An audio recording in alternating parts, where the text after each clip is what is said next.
नमस्कार और इस बेहद दिलचस्प विश्लेषण में स्वागत है। आज हम एक ऐसे राजनीतिक आंदोलन की बात करने वाले हैं जिसका नाम एक ऐसे कीड़े पर रखा गया है जिसे देखते ही सच कहूं तो ज्यादातर लोग चप्पल ही उठाते हैं। सुनने में एकदम बेतुका लगता है ना? लेकिन आज हम इसी असाधारण घटना को डिकोड करेंगे। एक ऐसा विशाल डिजिटल मूवमेंट जो इंटरनेट पर जंगल की आग की तरह फैल गया। और देखिए, ये कोई आम कहानी नहीं है।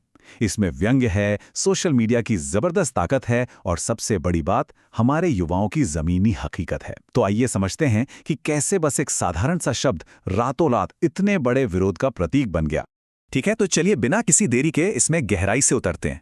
आज हम इस पूरे मामले को इन मुख्य बिंदुओं के जरिए समझेंगे। पहला, ये वायरल व्यंग्यात्मक घटना आखिर है क्या? दूसरा, मई 2026 का वो उत्प्रेरक जिसने इस आग में घी का काम किया। तीसरा, हम इस कॉकरोच पार्टी के अंदर झांक कर देखेंगे। चौथा, इनका एक बेहद गंभीर घोषणा पत्र। और आखिर में युवाओं की उस अंतर्निहित हताशा को समझेंगे जो इसके मूल में है।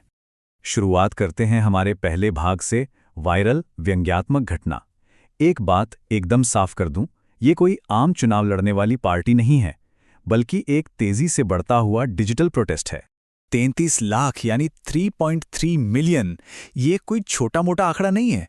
ये इंस्टाग्राम पर इस तथाकथित पार्टी द्वारा सिर्फ 3 से 4 दिनों के अंदर हासिल किए गए फॉलोअर्स की गिनती है। सच में इतनी कम अवधि में इतने बड़े पैमाने पर लोगों का जुड़ना, ये साफ बताता है कि ये कोई मामूली इंटरनेट मीम नहीं था। इसने लोगों की किसी बहुत ही दुखती रग पर हाथ रख दिया था। इंटरनेट के इतिहास में शायद ही किसी आंदोलन को इतनी तेज और इतनी विशाल शुरुआत मिली होगी। अब देखिए, इंस्टाग्राम पर फॉलोअर्स बढ़ना एक अलग बात है, लेकिन यहाँ मामला थोड़ा और गंभीर है। 2 लाख से ज्यादा वेबसाइट रजिस्ट्रेशन।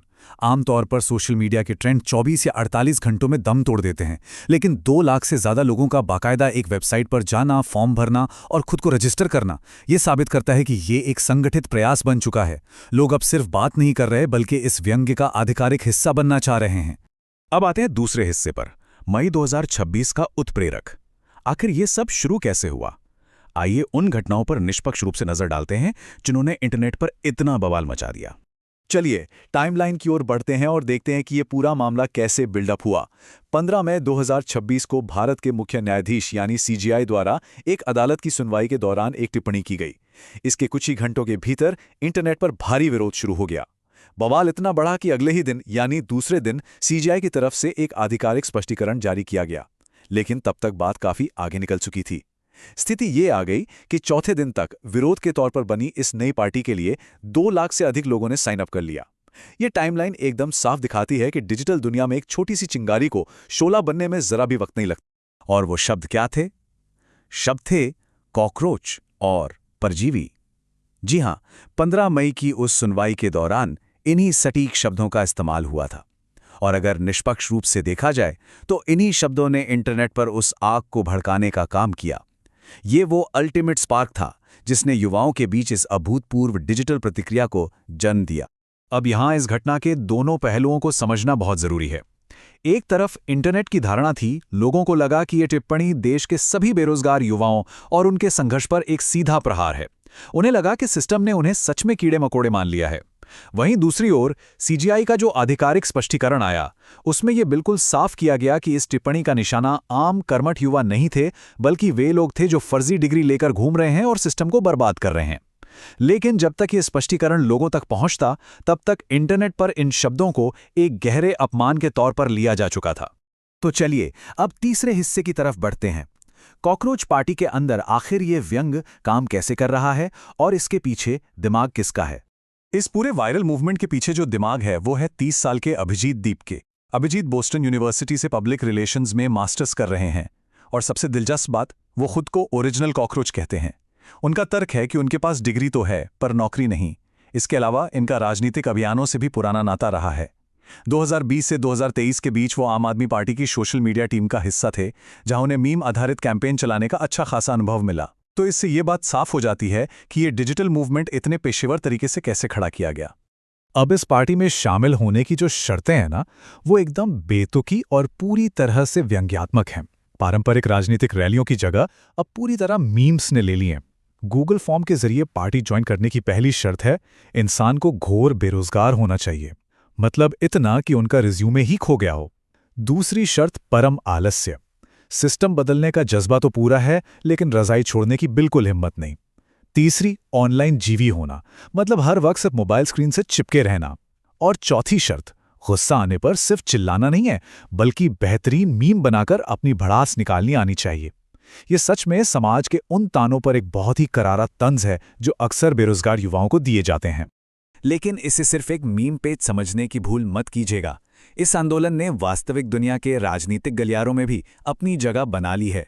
टीएमसी के प्रमुख राजनेता जैसे महुआ मोइत्रा और कीर्ति आजाद ने खुले तौर पर इसका समर्थन किया है। यह इस बात का पक्का सबूत है कि मीम के रूप में शुरू हुई यह आवाज अब कितने बड़े स्तर पर अपनी पहुंच बना चुकी है। अब आते हैं चौथे भाग पर, एक बेहद गंभीर घोषणा पत्र। और इस जानकारी के बारे में जो वास्तव में दिलचस्प बात है वो ये है कि कैसे इंटरनेट का एक व्यंग्य अचानक से बेहद गंभीर राजनीतिक मांगों में बदल जाता है। इस 5 सूत्रीय घोषणा पत्र पर गौर करें तो ये किसी भी स्थापित राजनीतिक दल को कड़ी टक्कर दे सकता है। इसमें न्यायपालिका से मांग की गई है कि रिटायरमेंट के बाद जजों को कोई सरकारी पद न दिया जाए। चुनावों में जो वोट गायब हो जाते हैं उनकी सख्त जवाबदेही तय हो। महिलाओं के लिए सिर्फ 33% नहीं बल्कि पूरे 50% आरक्षण की मांग है। मीडिया से कहा गया है कि वो टीआरपी का खेल छोड़कर महंगाई और बेरोजगारी जैसे असली मुद्दों पर बात करे। और राजनेताओं के लिए सख्त दल बदल विरोधी कानून की मांग रखी गई है। सोचिए जरा, पार्टी का नाम इतना मजाकिया है लेकिन इनकी मांगें कितनी गंभीर और सुविचारित हैं। यही विरोधाभास इस आंदोलन को इतनी ताकत देता है। अब हम इस विश्लेषण के सबसे गहरे और आखिरी हिस्से में चलते हैं, युवाओं की अंतर्निहित हताशा। यहीं पर हमें इस पूरे फिनोमिनन की असली जड़ मिलती है। हकीकत यह है कि बात सिर्फ एक टिप्पणी की नहीं है। ये उन शिक्षित लोगों की गहरी हताशा है जो दिन रात पेपर लीक की महामारी झेल रहे हैं। ऐसी भर्तियां जो कभी पूरी नहीं होती, बस अनंत काल के लिए टल जाती हैं। परीक्षा की तैयारी करते करते उम्र सीमा निकल जाती है और बरसों की मेहनत मिट्टी में मिल जाती है। और ऐसे में जब किसी को ये महसूस हो कि उनकी परेशानी सुलझाने के बजाय सिस्टम उन्हें अनसुना करके अपमानित कर रहा है, तो वो हताशा फिर एक विस्फोटक रूप तो लेगी ही। तो सबसे महत्वपूर्ण बात यह है कि इस पूरे डिजिटल विरोध के केंद्र में सिर्फ एक ही हताश और क्रोधित सवाल बार बार गूंज रहा है, हमारा भविष्य कहाँ है। ये कोई मामूली सा वाक्य नहीं है। ये उस पूरी पीढ़ी के गुस्से और बेबसी की आवाज़ है जो अपनी डिग्रियों के साथ दर दर भटक रही है और जिन्हें अपने सामने एक सुरक्षित भविष्य नजर नहीं आ रहा। जब सड़कों पर किए जाने वाले पारंपरिक विरोध फेल हो जाते हैं ना, तब व्यंग्य ही सबसे ऊंची आवाज बनकर उभरता है। इस मूवमेंट ने बहुत ही गजब का काम किया। जिस शब्द को एक गहरे अपमान की तरह देखा जा रहा था, युवाओं ने उसी को अपना हथियार बना लिया, अपने प्रतिरोध का प्रतीक बना लिया, उसी व्यंग्य को अपना ब्रांड एम्बेसडर बना डाला। यहां कटाक्षी उनकी सबसे बड़ी ताकत बन गया है। तो इस पूरी चर्चा के बाद एक बहुत ही विचारोत्तेजक सवाल खड़ा होता है। क्या यह कॉकरोच जनता पार्टी बस इंटरनेट का एक अस्थायी दौर है जो कुछ दिनों में शांत हो जाएगा, या फिर यह स्थायी रूप से टूट चुके सिस्टम को दर्शाने वाला एक कड़वा और स्पष्ट आईना है? जब एक पीढ़ी अपनी बात कहने के लिए डिजिटल माध्यमों पर ऐसे तीखे व्यंग को ही अपना आखिरी सहारा मान ले, तो हमें सोचना होगा कि क्या डिजिटल माध्यमों पर यह असंतोष अब हमारी नई वास्तविकता बन गया है। इस गंभीर सवाल के साथ आज का यह विश्लेषण हम यहीं समाप्त करते हैं। हमसे जुड़ने के लिए बहुत बहुत धन्यवाद।